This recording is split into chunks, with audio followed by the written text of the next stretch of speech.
Hello students, welcome to our YouTube family Sigma Educator. आज हम लोग बात करेंगे एंडोमेम्ब्रेन सिस्टम के बारे में। तो एंडोमेम्ब्रेन सिस्टम में ऐसे सेल ऑर्गेनेल आते हैं जो एक दूसरे से कोऑर्डिनेटेड होते हैं। ठीक है, एंडोमेम्ब्रेन सिस्टम में ऐसे सेल ऑर्गेनेल्स, ऐसे कोशिकांग आते हैं जो जिनके जो फंक्शन होते हैं एक दूसरे से अटैच होते हैं, जो फंक्शनली एक दूसरे से अटैच होते हैं या फिर एक दूसरे से कोऑर्डिनेटेड होते हैं। ठीक है, अब इसमें कौन कौन से सेल ऑर्गेनेल आते हैं? इसमें आते हैं कौन? Endoplasmic reticulum, endoplasmic reticulum, endoplasmic reticulum, Golgi apparatus, Golgi apparatus, Golgi apparatus, lysosome और वैक्यूल। एंडोमेम्ब्रेन सिस्टम में चार सेल ऑर्गेनेल आते हैं। कौन कौन से? एंडोप्लाज्मिक रेटिकुलम, गोल्जी apparatus या गोल्जी बॉडी या गोल्जी कॉम्प्लेक्स, ठीक है, लाइसोसोम और वैक्यूल। ये चारों सेल ऑर्गेनेल जो हैं एक दूसरे से कोऑर्डिनेटेड होते हैं। ठीक है, एक दूसरे से अटैच होते हैं on the basis of function. ठीक है, अब ये कैसे एक दूसरे से अटैच होते हैं उसके बारे में हम लोग जान लेते हैं। ठीक है, तो हम एक डायग्राम बना रहे हैं, उससे क्लियर होगा कैसे ये सेल ऑर्गेनेल एक दूसरे से अटैच होते हैं।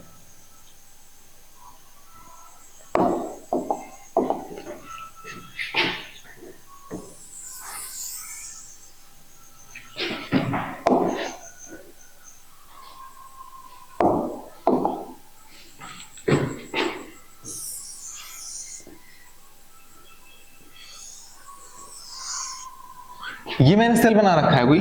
ठीक है, सेल के अंदर क्या होता है? न्यूक्लियस केंद्रक तो होगा,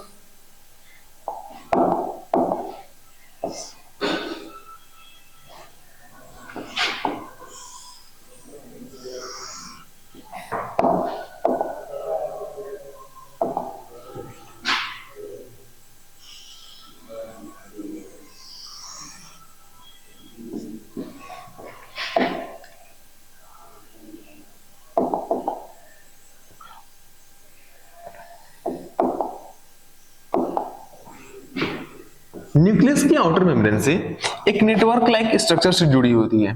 न्यूक्लियस की आउटर मेम्ब्रेन से एक नेटवर्क लाइक स्ट्रक्चर जुड़ी होती है जिसको हम नाम देते हैं एंडोप्लाज्मिक रेटिकुलम। Endoplasmic reticulum.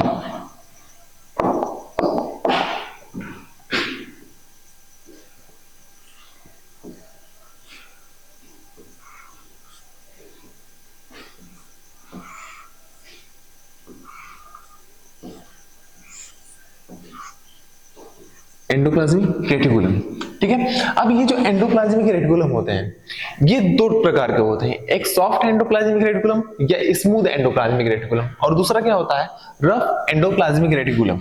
अब जब ये जो हमने जो नेट लाइक स्ट्रक्चर बनाया है, ठीक है, अब इसमें यदि राइबोसोम जुड़े हों, ठीक है, राइबोसोम जुड़े हों तो इसको हम नाम देते हैं क्या? Rough endoplasmic reticulum. यदि इस स्ट्रक्चर से, नेटवर्क लाइक स्ट्रक्चर जो है, इससे यदि राइबोसोम जुड़े हों, ये मैंने क्या बना रखा है? ये है राइबोसोम, और इससे जब राइबोसोम जुड़े होते हैं तो इसको हम क्या नाम देते हैं?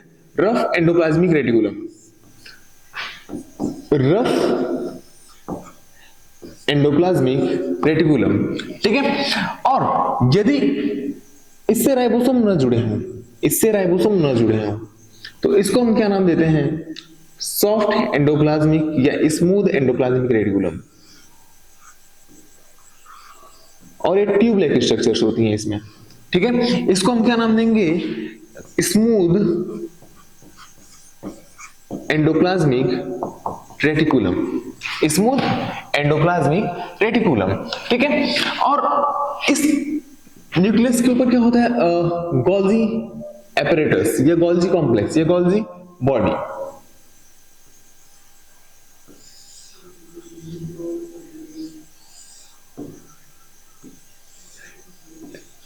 गोल्जी बॉडी होती है सिस्टर्नी से मिलकर बनी हुई होती है। ये जो मैं प्लेट लाइक स्ट्रक्चर बना रहा हूं, इसे हम नाम देते हैं क्या, सिस्टर्नी। एक गोल्जी बॉडी कॉम्प्लेक्स एपरेटस में जनरली 4 से 8 सिस्टर्नी होती है, ठीक है। ये स्ट्रक्चर मैंने पूरा क्या बना रखा है, ये है क्या, गोल्जी बॉडी, और इसका ये एक जो प्लेट लाइक स्ट्रक्चर है, इसको हम नाम देते हैं क्या, सिस्टर्नी नाम देते हैं इसे हम, ठीक है। अब ये गोल्जी बॉडी का या गोल्जी कॉम्प्लेक्स का ये जो नीचे वाला पार्ट है ना, नीचे वाला पार्ट मतलब जो न्यूक्लियस के तरफ जो पार्ट होता है, ठीक है, जो न्यूक्लियस की तरफ वाला पार्ट होता है, ये मैंने क्रोमेटिन फाइबर बना रखा है, क्रोमेटिन डीएनए, क्रोमेटिन, ठीक है। अब जो न्यूक्लियस के तरफ वाला पार्ट होता है गोल्जी बॉडी का, उसको हम क्या नाम देते हैं, सिस, उसको हम नाम देते हैं क्या, सिस, इसको हम क्या नाम देंगे, सिस, या फॉर्मिंग या कॉन्वेक्स। और जो ऊपर वाला पार्ट होता है, ये वाला पार्ट, ठीक है, इसको हम नाम देते हैं क्या, ट्रांस, इसको हम नाम देते हैं क्या, ट्रांस या कॉनकेव, ट्रांस कॉनकेव या मैचरिंग, ट्रांस या कॉनकेव या मैचरिंग नाम देते हैं, ठीक है। अब ये एक दूसरे से अटैच कैसे होते हैं, अब देखिए राइबोसोम का फंक्शन क्या होता है, राइबोसोम का फंक्शन होता है प्रोटीन का फॉर्मेशन होता है, ठीक है। अब ये जो आरईआर है, आरईआर क्या करती है, आरईआर प्रोटीन का फॉर्मेशन करती है, आरईआर क्या करती है, प्रोटीन का फॉर्मेशन करती है। अब ये आरईआर क्या करेगी, प्रोटीन का फॉर्मेशन करेगी, और ये जो एसईआर करती है लिपिड का फॉर्मेशन, एसईआर क्या करती है, लिपिड का फॉर्मेशन करती है, ठीक है। आरईआर क्या करती है, प्रोटीन का फॉर्मेशन, और SER soft smooth endoplasmic reticulum क्या करती है, प्रोटीन का लिपिड का फॉर्मेशन करती है, ठीक है। आरईआर क्या करेगी, प्रोटीन का फॉर्मेशन, और एसईआर क्या करेगी, लिपिड का फॉर्मेशन करेगी, ठीक है।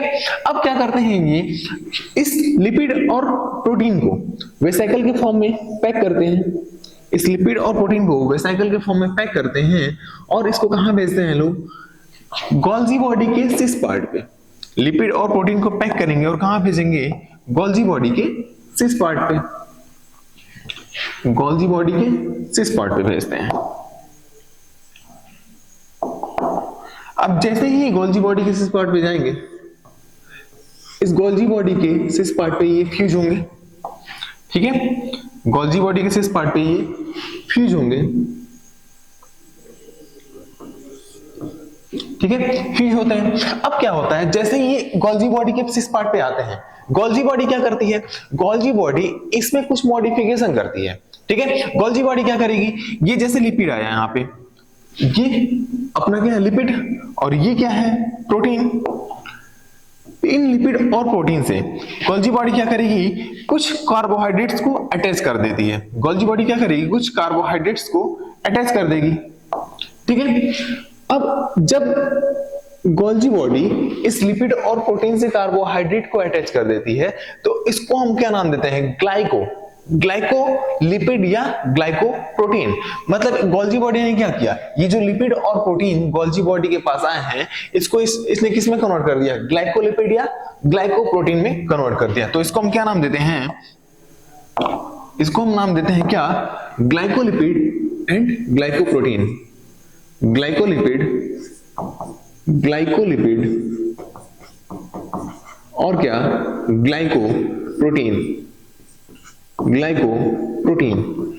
तो यहां से क्वेश्चन क्या बनेगा, ग्लाइकोलिपिड या ग्लाइकोप्रोटीन का फॉर्मेशन कहां होता है, गोल्जी बॉडी में होता है। ग्लाइकोलिपिड या ग्लाइकोप्रोटीन का फॉर्मेशन कहां पे होता है, गोल्जी बॉडी में होता है, ठीक है। अब ये जो लिपिड या प्रोटीन से कार्बोहाइड्रेट जुड़ने की जो प्रोसेस होती है ना, उसको हम नाम देते हैं क्या, ग्लाइकोसाइलेशन, ठीक है। अब ये जो ग्लाइकोसाइलेशन है ना, मतलब लिपिड या प्रोटीन से जो कार्बोहाइड्रेट जुड़ा है उसको हम, उस प्रोसेस को हम क्या नाम देते हैं, ग्लाइकोसाइलेशन। अब ये जो ग्लाइकोसाइलेशन है, ग्लाइकोसाइलेशन का स्टार्टिंग तो इसका ईआर में ही हो जाता है। मतलब ये जो ईआर है ना, ईआर में ही जो लिपिड और प्रोटीन बने हैं, यहीं से कार्बोहाइड्रेट थोड़ा बहुत मात्रा में जुड़ना शुरू हो जाता है। और ये क्या होता है, गोल्गी बॉडी तक आते आते ये कंप्लीटली कार्बोहाइड्रेट, लिपिड और प्रोटीन से जुड़ जाते हैं। मतलब ग्लाइकोसाइलेशन कहां पे स्टार्ट होता है, ग्लाइकोसाइलेशन स्टार्ट होता है ईआर, ग्लाइकोसाइलेशन ईआर में स्टार्ट होता है। लेकिन ग्लाइकोसाइलेशन कंप्लीट कहां पे होता है, ग्लाइकोसाइलेशन कंप्लीट होता है गोल्गी बॉडी में, ठीक है। या अब कोई पूछेगा कि ग्लाइकोलिपिड और ग्लाइकोप्रोटीन का फॉर्मेशन कहां पे होता है, गोल्गी बॉडी, ठीक है। अब जैसे ही ये ग्लाइकोलिपिड और ग्लाइकोप्रोटीन का फॉर्मेशन हुआ है गोल्गी बॉडी में, ये गोल्गी बॉडी क्या करती है, अब इनको पैक करती है। पैकिंग का काम कौन करेगा, पैकिंग का भी काम कौन करता है, गोल्गी बॉडी करता है। और ग्लाइकोलिपिड ग्लाइकोप्रोटीन का फॉर्मेशन कौन करता है, गोल्गी बॉडी करता है, ठीक है। ग्लाइकोलिपिड और ग्लाइकोप्रोटीन का फॉर्मेशन कौन करता है, गोल्गी बॉडी ही करता है, ठीक है। अब क्या होगा, अब ये जो मॉलिक्यूल बने हैं, ठीक है, ग्लाइकोलिपिड और ग्लाइकोप्रोटीन बने हैं, इनको क्या करेगा गोल्गी बॉडी, पैक करने का काम करेगा। इनको पैक किया, गोल्गी बॉडी ने क्या किया, इनको पैक किया, गोल्गी बॉडी इनको पैक करेगा, गोल्गी बॉडी ने इसको पैक किया। अब क्या करते हैं, गोल्गी बॉडी पैक करने के बाद गोल्गी बॉडी का एक ये भी काम होता है, कुछ यहाँ पे ये कार्बोहाइड्रेट अटैच कर देती है। मतलब वो कार्बोहाइड्रेट क्या करते हैं, ये जो प्रोडक्ट बना है, मतलब ये जो मैच्योर हुआ है ना, ट्रांस क्या करता है, इन प्रोडक्ट का मैच्योरेशन करता है, ठीक है, मैच्योरेशन करेगा। अब ये जो प्रोडक्ट बने हैं इसके, ठीक है, इसको कहां भेजना है, मतलब इसको बाहर भेजना है या सेल के अंदर ही रखना है, इसको डिसाइड कौन करता है, मतलब इसको डायरेक्शन देने का काम कौन करता है, गोल्गी बॉडी करता है। मतलब इसको डायरेक्शन गोल्गी बॉडी ही देता है। यदि मान लीजिए इस सेल को इसकी जरूरत है तो गोल्गी बॉडी इस सेल के अंदर ही भेज देगा इसे, लेकिन इसकी जरूरत सेल को नहीं है, किसी अदर दूसरे सेल को है, तो गोल्गी बॉडी क्या करेगा, इसको बाहर भेजेगा। मतलब इस जो प्रोडक्ट बना है, पैकेजिंग हुई है जिस प्रोडक्ट की, उसकी रिक्वायरमेंट कहां पे है, सेल के अंदर है या सेल के बाहर है, तो इसको डिसाइड करने का काम कौन करता है, गोल्गी बॉडी। मतलब इसको डायरेक्शन देने का काम कौन करता है, गोल्गी बॉडी करता है, ठीक है।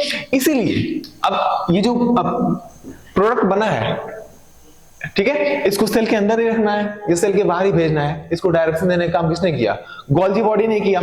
इसलिए हम गोल्गी बॉडी को हम क्या नाम देते हैं, डायरेक्टर ऑफ सेल नाम देते हैं। गोल्गी बॉडी को हम लोग क्या नाम देते हैं, director of cell, director of Golgi body को और क्या नाम देते हैं हम लोग, director of cell, director of cell, ठीक है। अब देखिए, अब जैसे डायरेक्शन देने का काम कर रहा है, इसलिए हम इसको क्या बोलेंगे, डायरेक्टर ऑफ सेल। अब देखिए, अब ये जो लिपिड और प्रोटीन के वेसिकल्स हैं, जो आरईआर ने प्रोटीन का वेसिकल बनाया और एसईआर ने क्या किया, लिपिड का वेसिकल बनाया। अब जैसे ही ये वेसिकल यहाँ पे आएंगे, मतलब हमने तो एक एक लेकर बनाया ना, अब एक ही तो आएंगे नहीं, ये बहुत ज्यादा लिपिड और प्रोटीन के बहुत सारे वेसिकल्स गोल्गी बॉडी के इस पार्ट पे आकर इकट्ठा होंगे। लिपिड और प्रोटीन के बहुत सारे वेसिकल्स गोल्गी बॉडी के इस पार्ट पे आकर इकट्ठा होंगे। अब बहुत सारे वेसिकल इकट्ठा हो जाएंगे तो क्या करेगा, गोल्गी बॉडी इसको क्या करता है, कंट्रोल करने का काम करता है। मतलब यहाँ पे बहुत सारी ट्रैफिक लग जाएगी इनकी, लिपिड और प्रोटीन के वेसिकल्स की। अब बहुत सारी ट्रैफिक लग जाएगी तो इसको डायरेक्शन देगा कौन, ठीक है, इसको कैसे कंट्रोल करना है, ये भी काम कौन करता है, गोल्गी बॉडी करता है, और साथ ही साथ डायरेक्शन भी देता है। इसलिए हम गोल्गी बॉडी को और एक नाम देते हैं, क्या, traffic police of cell, traffic police of cell, traffic police of cell, इसको और एक नाम देते हैं। साथ ही साथ अब देखिए, गोल्गी बॉडी क्या करता है, गोल्गी बॉडी या गोल्गी अपरेटस क्या करता है, ये जो लिपिड और प्रोटीन है ना, इसमें क्या करता है, ये मॉडिफिकेशन कर देता है। बस प्रोडक्ट किसी और ने बनाया, अब प्रोडक्ट लिपिड और प्रोटीन का निर्माण किसने किया, फॉर्मेशन किसने किया, ईआर ने किया, ठीक है। गोल्गी बॉडी ने क्या किया, बस उसने कार्बोहाइड्रेट अटैच किया और उसको मॉडिफाइड कर दिया। तो गोल्गी बॉडी क्या करता है, मॉडिफाइड करेगा, उसको भेज देगा। मतलब गोल्गी बॉडी क्या करता है, एक तरह से ब्रोकर का काम करता है। इसलिए हम गोल्गी बॉडी को ब्रोकर ऑफ सेल भी बोलते हैं, ठीक है, या फिर मिडिल मैन ऑफ सेल बोलते हैं, ठीक है, मिडिल मैन ऑफ सेल भी बोलते हैं। क्यों, क्योंकि एक तरह से क्या करता है, मीडिएटर का काम करता है। बस ये प्रोडक्ट आया, प्रोडक्ट में थोड़ा सा मॉडिफिकेशन करता है और क्या भेज देता है वो, ठीक है। इसलिए हम इसको क्या बोलते हैं, मिडिलमैन ऑफ सेल भी बोलते हैं, middleman of cell, middleman of cell. कभी कभार क्या होता है, ये जो गोल्जी बॉडी ने पैकेजिंग किया है ना, ठीक है, कभी कभार कुछ ऐसे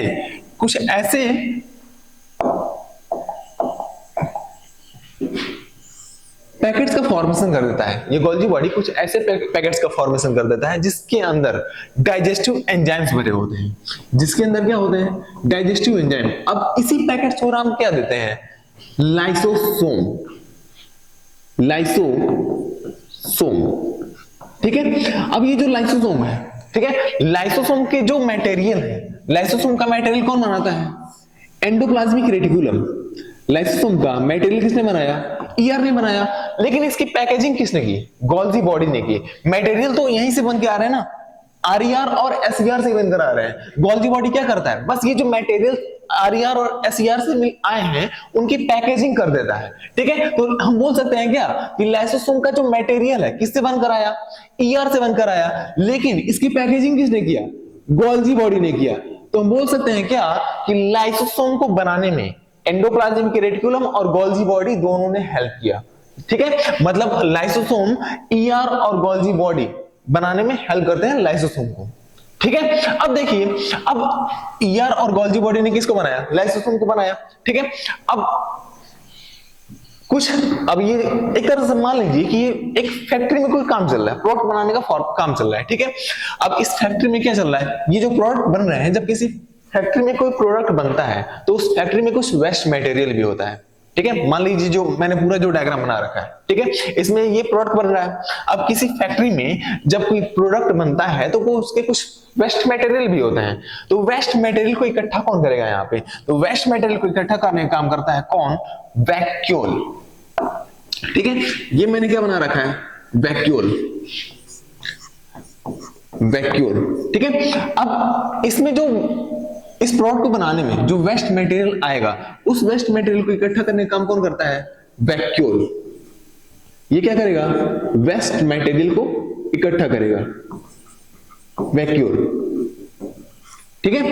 अब इससे क्वेश्चन क्या बनेगा कि ग्लाइकोलिपिड और ग्लाइकोप्रोटीन का फॉर्मेशन कौन करता है, गोल्जी बॉडी करता है, ठीक है। और ग्लाइकोसाइलेशन कहां स्टार्ट होता है, ग्लाइकोसाइलेशन ईआर में स्टार्ट होता है, लेकिन कंप्लीट कहां पे होता है, गोल्जी बॉडी में होता है। लाइसोसोम की फॉर्मेशन कौन करता है, ईआर और गोल्जी बॉडी। ईआर क्या करता है, लाइसोसोम का प्रोडक्ट बनाता है। अब ईआर ने क्या बनाया था, प्रोटीन बनाया था, ठीक है। और लाइसोसोम के अंदर क्या है, डाइजेस्टिव एंजाइम है, और एंजाइम जो होते हैं प्रोटीन नेचर के ही होते हैं, ठीक है। तो हमने बोल सकते हैं क्या कि जो लाइसोसोम का प्रोडक्ट होता है, लाइसोसोम का जो मटेरियल होता है, लाइसोसोम का जो मटेरियल होता है उसका फॉर्मेशन किसने किया, ईआर ने किया, लेकिन लाइसोसोम की पैकेजिंग किसने की, गोल्जी बॉडी ने की। तो ईआर और गोल्जी बॉडी दोनों मिलकर किसका फॉर्मेशन करते हैं, लाइसोसोम का फॉर्मेशन करते हैं, ठीक है। अब देखिए, अब मैंने बोला कि जो एंडोमेम्ब्रेन सिस्टम में होते हैं, एंडोमेम्ब्रेन सिस्टम में ईआर, गोल्जी बॉडी, लाइसोसोम और वैक्यूल, चार सेल ऑर्गेन होते हैं और सभी एक दूसरे से कोऑर्डिनेटेड होते हैं। तो मैंने बोला ना, ईआर आपको दिख रहा है, ईआर ने क्या किया, ईआर ने क्या किया, लिपिड और प्रोटीन के वेसिकल्स को बनाया और उसको कहां भेजा, गोल्जी बॉडी के सिस पार्ट पे। गोल्जी बॉडी के सिस पार्ट पे ये वेसिकल्स आते हैं और गोल्जी बॉडी क्या करती है, इन वेसिकल्स में मॉडिफिकेशन कर देती है। मतलब ये लिपिड और जो प्रोटीन आया है इसमें क्या करेगी, कार्बोहाइड्रेट को अटैच कर देती है। जब कार्बोहाइड्रेट को अटैच कर देती है तो क्या फॉर्मेशन होता है, ग्लाइकोलिपिड या ग्लाइकोप्रोटीन का फॉर्मेशन होता है। अब कभी कभार क्या होता है, ये ऐसे एंजाइम्स का या ऐसे प्रोटीन का पैकेजिंग कर देती है जो एंजाइम डाइजेस्टिव एंजाइम नेचर के होते हैं, ठीक है। अब एक तरह से क्या हो गया, ये लाइसोसोम हो गया। तो लाइसोसोम का मटेरियल किसने बनाया, ईआर ने बनाया, पैकेजिंग किसने की, गोल्जी बॉडी ने की। अब जब कुछ प्रोडक्ट बनता है तो उसके वेस्ट मटेरियल भी होते हैं। अब वेस्ट मटेरियल कौन इकट्ठा करता है, वैक्यूल इकट्ठा करता है, ठीक है। तो क्या ये चारों के चारों सेल ऑर्गेनल एक दूसरे से कोऑर्डिनेटेड है क्या, इसीलिए हम इसको किस में रखते हैं, एंडोमेम्ब्रेन सिस्टम में रखते हैं। ओके, बस एंडोमेम्ब्रेन सिस्टम में इतना ही। Thank you.